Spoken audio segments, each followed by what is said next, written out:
Hello everyone, I'm Woman Grandmaster Karina Bartsumova and I want to introduce my new video lesson. Today we will speak about tactic in chess game. So the most important question is how to feel the moment when tactic can happen in the game. How to recognize this moment. Because when we solve some puzzles, we know the goal, we know what we should do, we know where can be some tactic, and we can find the right solution. But in a real game, never and nobody can tell you, okay, tactic can happen right now and you should find it. So it's very important to feel this moment, to find this tactic in your real game. So we will see some different examples when tactic can happen, and we will speak what was the danger signal. Let's see first position. So first very important rule, tactic can happen in the moment when your opponent has some unprotected pieces. So let's think about this position and let's find unprotected pieces in this position. So as you can see, there are two unprotected pieces. It's a rook on h8 and it's a bishop on b7. But okay, if we will speak about the bishop on b7, it's very difficult to imagine how can we attack this bishop, yeah? And almost impossible to attack bishop on b7 right now, so it's not so important, I think. But what about rook on h8? Let's think about rook. Rook we can attack via this diagonal, via d4 square, because we can move our knight in some moment and we can put queen on d4, or we can put bishop on d4. And after we can attack the rook. So rook is one of danger signal in this position, is unprotected piece. So now what can we say also about this position? If we will estimate, we can see king in the center, so king position is also not so good. King can be also some signal of danger.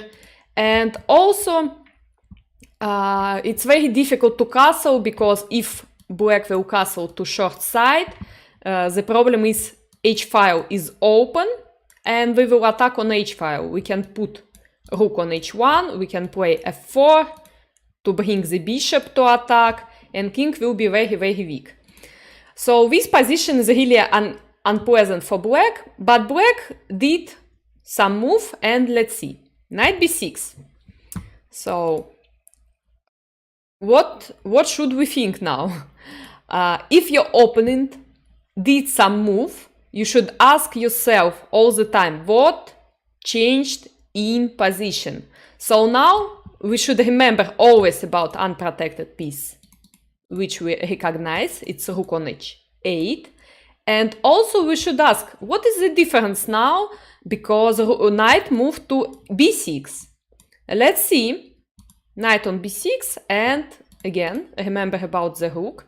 So we can see two pieces now on black diagonal, two pieces on black squares, and there is one square from which we can attack two pieces in one move. For sure it's square on d4. So it can be already very important danger signal, and we can think how to use it. Maybe we have some tactical decision, maybe we have some combination. So what we need to do? We need to move knight somewhere with tempo, and then we can get d4 square for queen, because queen can attack rook and knight. And also you have bishop on e3, yeah? You will have attack with two pieces on this diagonal. Queen on d4 and bishop on e3. How to play? So if we will speak about move with tempo, it means move with check, move with attack, or move with capture something. So now you can move your knight and you can take immediately something. Let's see. There is two options to move knight and to take. It's first option to play knight e6 and another option to play knight b5. We can sacrifice knight. Knight b5 was played. Knight b5 is stronger than knight e6. You will see why.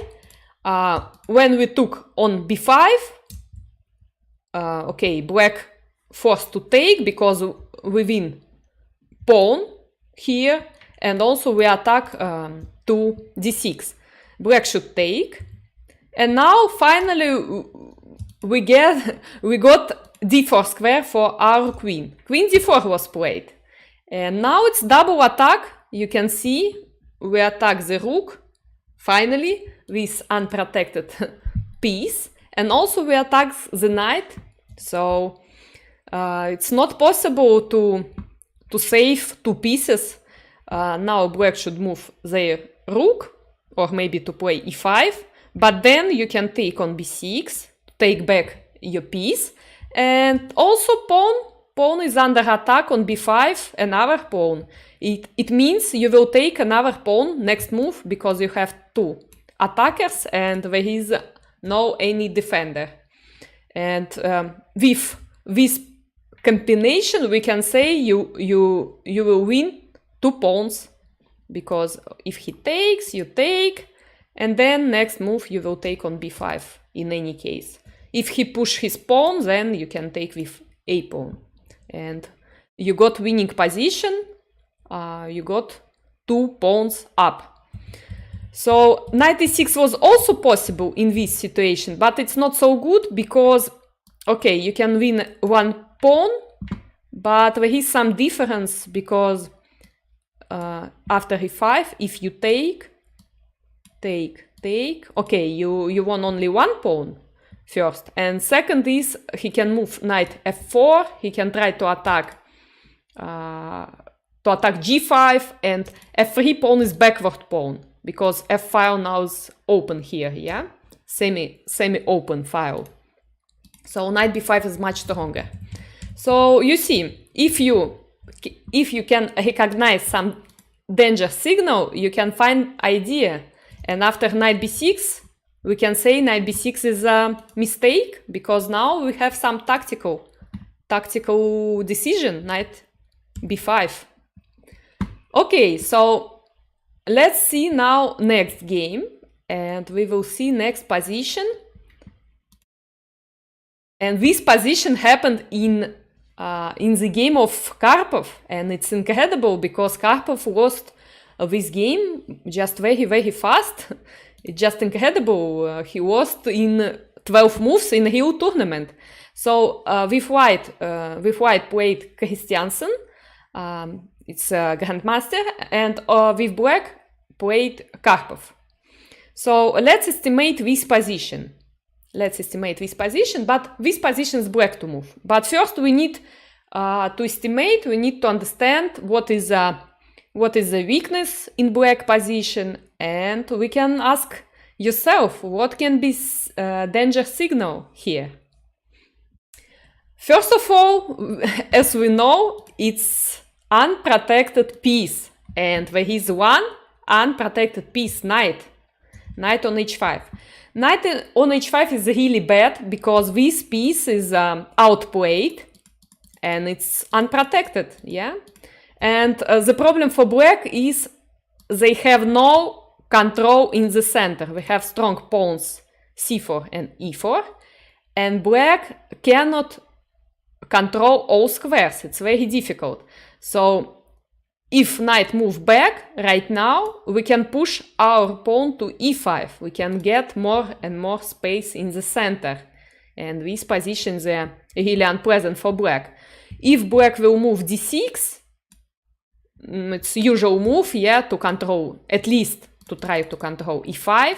But then still, white has a very good position. White can play rook d1 to pin the pawn.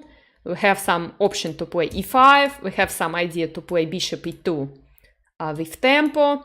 But at least it's not winning immediately for white. probably black should play like this. But in the game, Karpov did another move. He did bishop d6. Okay, again, first question, what we should ask ourselves, what changed in this position? What we can say about this position? Let's think, and I think you know the answer. Remember about the knight all the time, because we already found this weakness. And let's see. Okay, it's two unprotected pieces. It's not only knight, it's also bishop on d6. Okay, so it's a huge signal of danger, and we can think, how can we use it? Maybe we can use right now, because in such situation, tactic can happen. And here, white did queen d1 move. Queen d1 move, and it's incredible. It's double attack for two pieces. And black cannot save two pieces in one move. So Karpov just resigned in this position. You see, he just resigned because it's nothing to do, and okay, you cannot protect two pieces. If you move knight, I will take the bishop, and if you move your bishop, I will take the knight. So it's incredible, because you see, also very strong players can miss some tactic, and it's very important. It's very important for you to feel the moment and to use this moment.